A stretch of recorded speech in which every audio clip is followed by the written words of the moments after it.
What is up? What is happening? You are tuned into another episode of Decode right here on YouTube. This is Active FM. I'm Nalzi Lee. And I'm Danny. And today... Danny's in a very controversial mood recently. Yeah, listen. You know, sometimes you just have to think about the possible outcomes of certain situations.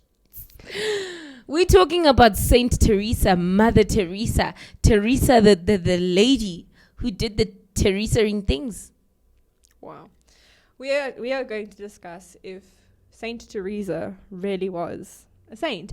And so Dun, dun, dun. I went to Catholic school for 13 years of my life. So just to give you some background. So I was in a Catholic church for more than 13 years of my life.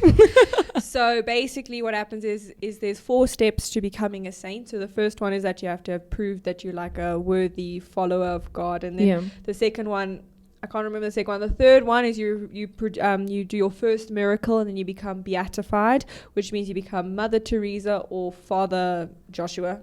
And then you perform your second miracle and you are canonized, which means you become a saint. Please note the miracles happen once you're dead as well. So this is a big thing in Catholic or Catholicism, whatever the word is. I'm not even going to try. They have a whole bunch of saints. They have patron saints of lost things and this and music and whatever. I mean, my patron saints of my school were Saint Ursula and Saint Angela. And recently, actually very recently, Mother Teresa was made a saint. So it's actually now Saint Teresa. So she's officially a saint of the Catholic Church. But there are some, well, Nolene has some issues with her. Listen, to all the people who are going to come at me, because you guys are always ready when I have conspiracy. I'm joking. Nothing's going to happen. Please note, I actually don't know any of this. Nolene is going, this is the first time I'm going to hear about this. Yes, so I'm going to run through a couple of things where people started like going, is this lady really a saint or is she like a really evil? And I'm pretty sure most of you have heard of Mother Teresa at least. Yeah. I mean, she's often quoted. She was known as quite a big figure. I mean, she's probably one of the big saints. I idolized her growing up. I was like, I want to be like Mother Teresa. And then I was like, I mean, whoa. To be honest, it's like Mother Teresa is like also like Saint Francis. It's the big ones. It's the big ones. They're up there, famous. I mean, I'm pretty sure most of you have seen or heard or said a quote by Mother Teresa.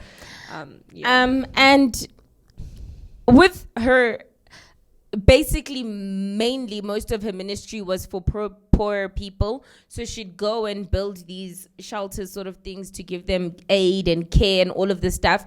And she was funded by people most of the time through donations, through all of this stuff. Did you know that yearly she made around $30 million? But when we look at the facilities that she had, doesn't look like she had $30 million of money, which if she really was taking the money for the people, she would do something about the facilities. So the facilities were really terrible, and this is basically some of the things that would happen in the facility. So she hired people who did not know what they were doing. So they weren't medical professionals. These were people like sort of off the street, come in and take care of these sick people, and they need medical care.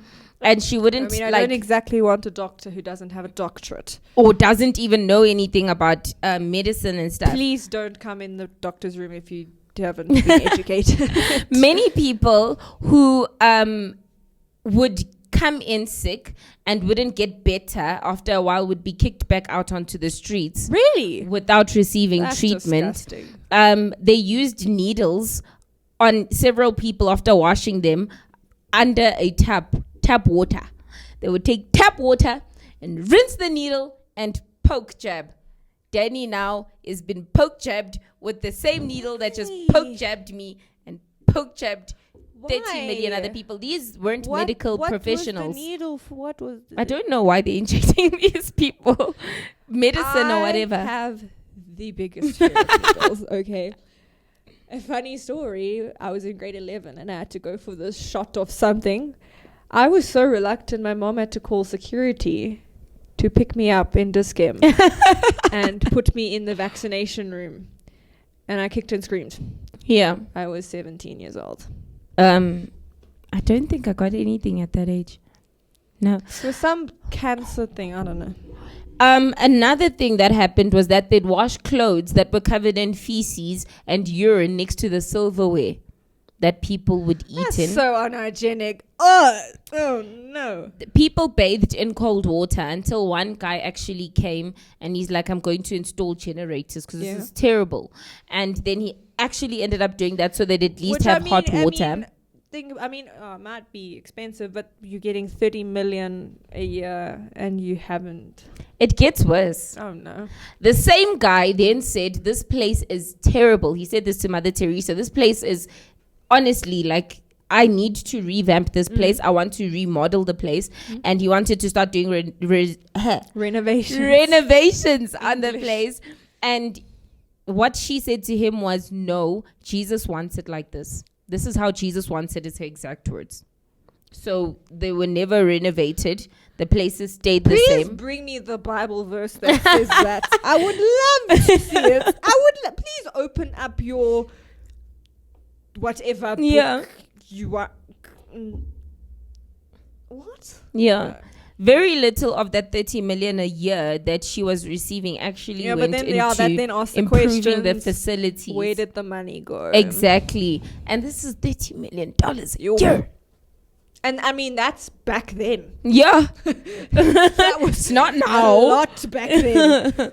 And then one reporter, I'm going to just give this last one. You can really go and find out. There's way more than this. But one reporter, Donald McIntyre, he actually went in to go undercover in one of the facilities. And he said the people, they were tied up like animals. He saw a little boy rocking back and forth with his ankle tied to a cot. And there was a lot of other inhumane stuff that was happening in these facilities. What? And, many people would die. And then, basically would just be... This is what used to get me quite angry, because was that so many times because she's, I'm this nun who's doing good, it kind of gets overlooked. And it was the same thing when, for example, I'm going to do it because I've done a research project on this, when the Spaniards went to Mexico and colonized Mexico. It was kind of like, we're going to teach them all about God and Jesus and all that jazz. And I mean, no, you wanted their gold. Don't come lie. And it kind of makes me angry because now, because it was suddenly, they're Christian, everything's fine. They kind of got a free pass. But that's not very godly. Not at all. That's not at all. That is quite far from it. I mean, and there's been multiple people, it's not just these people, but a lot of people that went into those facilities actually were like, this is not how people should live. I remember hearing a story where the one lady, she was pregnant, but she was really ill. And the one guy, he kept going to the facilities and he saw her the one day, and the next day she wasn't there. And then they said she had gotten better, so they'd released her. And he'd seen the same lady on the streets and she was still ill. That's disgusting. Yeah. So things like this would happen all the time around her camps. The money was not being used for that. I don't know what it was being used for, because she never ever changed her fashion sense. She never drove Ferraris. Yeah. I mean, behind the scenes, you never know. You never know, actually. You never know, And also giving money to the Vatican and stuff like that. But that also really makes me really angry. Actually, it probably did all go to the Vatican. Yeah. But that also makes me really angry, because then she definitely doesn't deserve to be a saint. Yeah. Absolutely not. Definitely not. So, you know what? I personally don't believe in the whole saint thing. Yeah. I think I've learned about it for so many years. Every time I used to sit there and be like, we really gonna do this? I mean, I don't believe to them. I don't pray to the saints. No. But I mean, the fact, okay, well, even though I don't believe in it, there should be more vetting then. Yeah. Because that's surely not okay. Yeah. I don't know. Sometimes she was quite something. there were quite a few things I questioned when I was taught at school. Yeah. I'm not gonna lie. I'm not gonna lie. But yeah, I suppose you can obviously do more research. I definitely want to do more research now that Marlena's told me, because that damn. I mean, terrible. That's also the thing. It's Mother Teresa. It's Mother Teresa. You kind of just went along with it. We were just taught from a kid, Mother Teresa is this great person. Yeah. And that's not always the case. And I feel like there was definitely some skeletons in her closet. Yeah. So, yeah. Yeah, she might have been teaming up with governments to keep people poor or something. That is so disgusting. I don't understand how people can do that to other people. But, yeah, but I think we can leave it at that. Yeah. You can go do more research on your own. But from now until next time, bye.